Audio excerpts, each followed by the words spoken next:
I am Amir. This is the 6th series of your chapter Surface Area and Volume, and in this series we are going to solve question number 5 and onwards question of this exercise 13.3. Okay, so here we have a question number 5. What length of tarpaulin 3 meter wide will be required to make a conical tent of height this and base radius this? आपसे कह रहा है ट्रैपोलिन कि कितनी length की जरूरत पड़ेगी जिसकी जो कितने मीटर वाइड है 3 मीटर, और किस लिए to make a conical tent of height 8 metre and base radius 6 metre. Tarpaulin आप जानते हैं वाटर प्रूफ क्लॉथ होता है,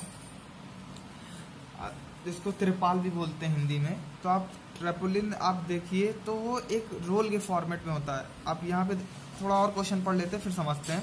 Assume that the extra length of material that will required for stitching, margin and wastage in cutting is approx 20 cm. Use pi equals to 3.14. Use pi equals to 3.14. ठीक है, तो देखिए क्या करना है हमको। ये आप अक्सर गए होंगे मार्केट में, तो जब आप ट्रैपोलिन खरीदने जाते हैं यानी कि तिरपाल को खरीदने जाते हैं तो आप देखे होंगे कि जो शॉपकीपर्स होते हैं वो ट्रैपोलिन को एक रोल के फॉर्मेट बना के रखते हैं। रोल के फॉर्मेट में बना के रखते हैं, एक रोल होता है उनका। जैसे आप कपड़े खरीदने जाइए, कपड़े मतलब अगर आप शर्ट खरीदने आ रहे हैं तो शर्ट के कपड़े की बात मैं कर रहा हूँ, शर्ट की बात नहीं कर रहा हूँ। तो कपड़े को रोल किए होते हैं, तो ट्रैपोलिन को भी वो रोल किए होते हैं। और अगर आप खरीदने जाते हैं तो क्या करते हैं, इस ट्रैपोलिन को पकड़ के आगे की तरफ खींचेंगे, ठीक है। और ये वाइड तो फिक्स है, 3 मीटर वाइड है, यहाँ पहले ही दे रखा है। अब ये कह रहा है कितने मीटर लेंथ की जरूरत पड़ेगी, तो इस तरीके से वो खींचेंगे अपनी तरफ। और अब वो आपको पता करना होगा कि कितने मीटर लेंथ की जरूरत पड़ेगी। वो आपके टेंट की साइज बताएगी, टेंट की साइज बताएगी कि आपको कितने मीटर ट्रैपोलिन की रिक्वायरमेंट पड़ेगी, ठीक है, रिक्वायरमेंट होगी। तो देखिए जरा यहाँ से हमको अब हम देखते हैं कि हमको जो कॉनिकल टेंट बनाना है उसकी CSA क्या होगी। भाई हमको जो ट्रैपोलिन यूज करेंगे हम CSA में ही तो यूज करेंगे। तो अगर हम जो हमारा टेंट बन रहा है उसकी हाइट 8 है, रेडियस ऑफ बेस 6 मीटर है, और हमको पता है कर सरफेस एरिया के लिए हम क्या करते हैं, स्लेंट हाइट को निकालते हैं क्योंकि पाई RL फॉर्मूला होता है। तो L की वैल्यू आपकी हो जाएगी √h² प्लस r², और L की वैल्यू हो जाएगी 8² plus 6² means L equals to 10 metre. आपकी L की वैल्यू 10 मीटर आ जाएगी। ये आ जाएगा आपका slant height.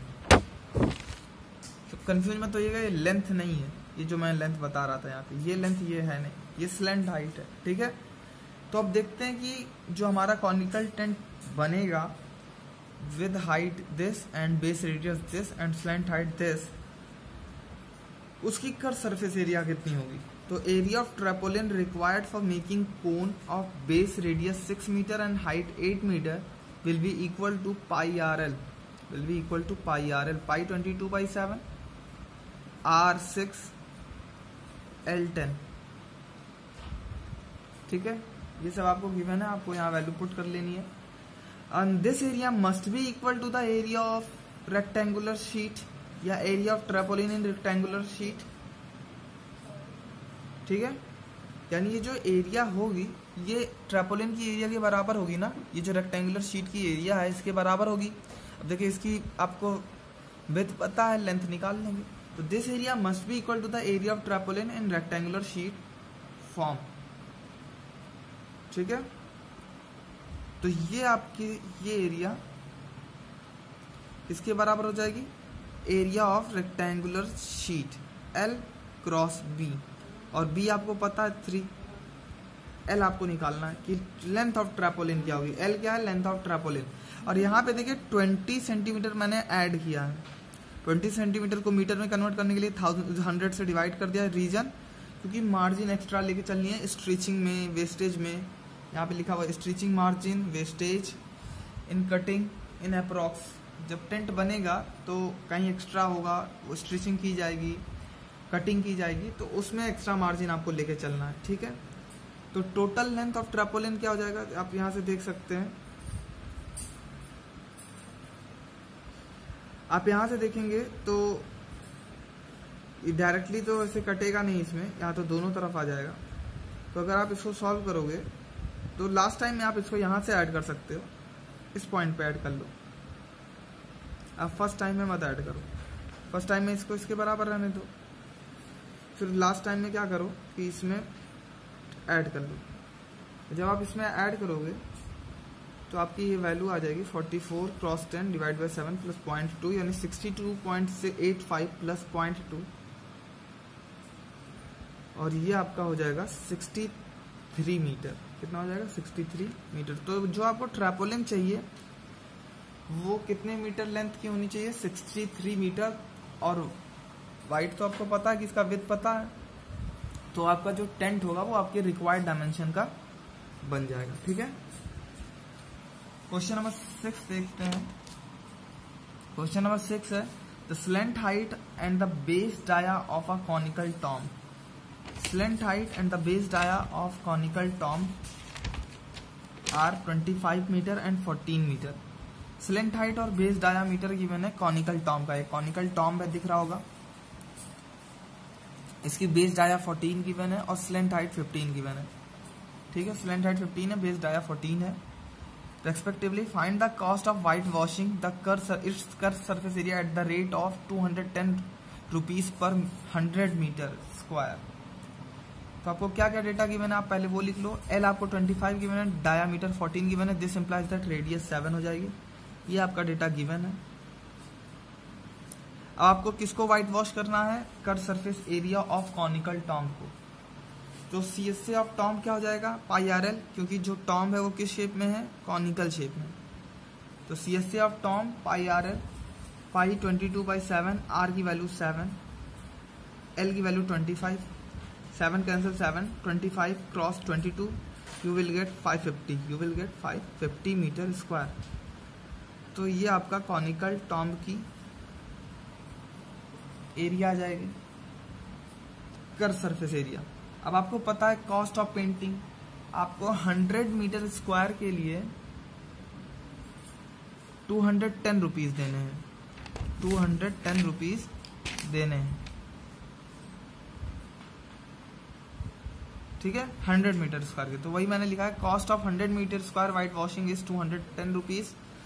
So cost of 1 metre square, पहले हम 1 मीटर स्क्वायर निकाल लें। 1 metre square white washing is 210 divide by 100 rupees.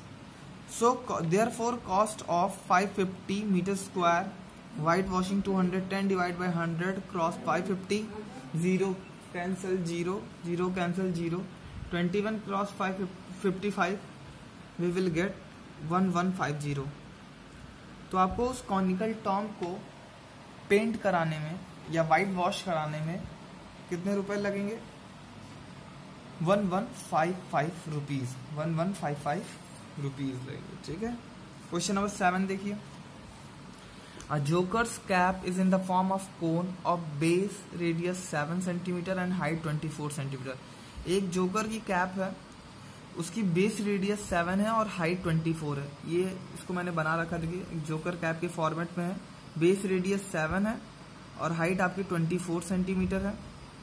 ठीक है, find the area of sheet required to make 10 such cap. आपसे कह रहा है कितनी शीट की जरूरत पड़ेगी, कितनी शीट की जरूरत पड़ेगी कि अगर मुझे ऐसे ही 10 कैप्स बनाने हो। ये तो एक सिंगल कैप की बात कर रहा था, और आपको ऐसे ही 10 कैप्स बनाने हैं तो आपको कितनी शीट की जरूरत पड़ेगी। तो देखिए जो कैप बनेगा उसमें कौन सा एरिया यूज होगा? जोकर की कैप नीचे से तो होगा नहीं कुछ, मतलब कर्व सरफेस एरिया होगी। तो कर्व सरफेस एरिया के फॉर्मूले में हमारे पास पाई RL होता है, तो और हमारे पास L नहीं है, तो सबसे पहले हम L निकालेंगे।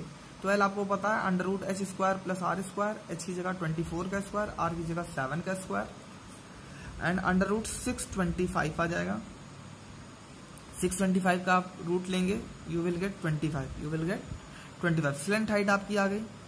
Area of sheet required for making 1 cap, sheet की कितनी जरूरत, एक सिंगल कैप को बनाने के लिए कितनी शीट जरूरत पड़ेगी, वो होगा पाई RL, curve surface area of cone. ठीक है, 22/7 क्रॉस 7, R आपको पता है 7 है, और स्लेंट हाइट 25 अभी आपने निकाला, 7 cancel 7, 22 cross 25, you will get 550। ये तो एक कैप की आ गई, और ऐसे ही आपको कितने कैप्स बनाने हैं, 10 कैप बनाने हैं। So area of sheet required for making 10 such caps कितने हो जाएंगे, 550 cross 10, 5500 centimetre square. Okay, question number 8 will be your homework, and in the next video we will solve exercise 13.4 sorry 13.4 is totally based on shape of sphere। Okay, तो sphere पे वो depend रहेगी। तो सबसे पहले हम डिस्कस करेंगे sphere के इंपॉर्टेंट पॉइंट्स को, and after that we will solve exercise 13.4। Okay.